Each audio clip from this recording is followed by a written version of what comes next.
What does it feel like for somebody with borderline personality disorder when we lose our favorite person?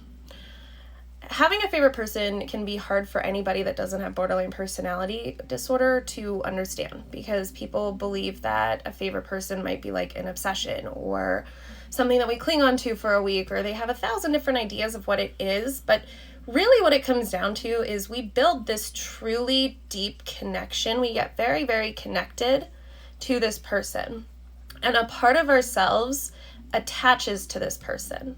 We try to find ourselves within this person. So when this person leaves, we lose a part of ourselves with that person. And that's a hard concept to understand.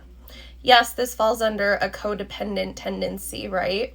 But BPD has codependent tendencies. It falls into our fear of abandonment.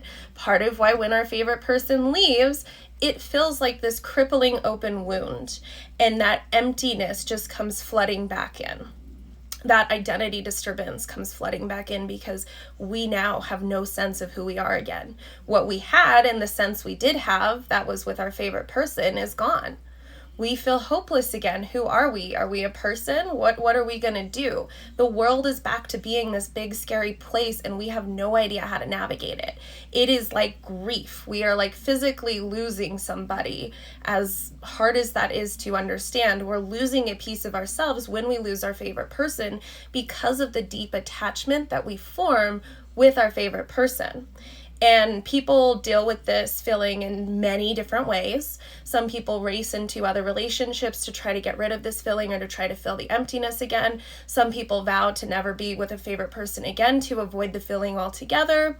There's 1,000 different things that people can do. They can dive into their substance abuse, etc., etc. But it's coming from a place of intense feelings, intense thought. It creates an intense situation where we are in danger. And people are like, well, you're not in danger. Again, this is perceived or real danger, and it sets our body into shock almost. And some people will go into what seems like shock, and their body just shuts down because they can't handle the amount of pain that comes with losing a piece of yourself again, with losing that connection, with reaffirming all of the fear of abandonment. Every abandonment that we have faced before comes flooding in again, and we relive it.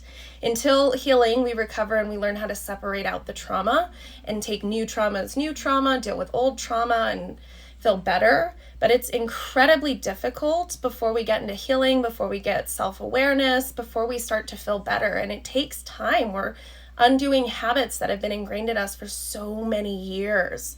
So if you are going through this, find kindness and compassion for yourself, because it is hard.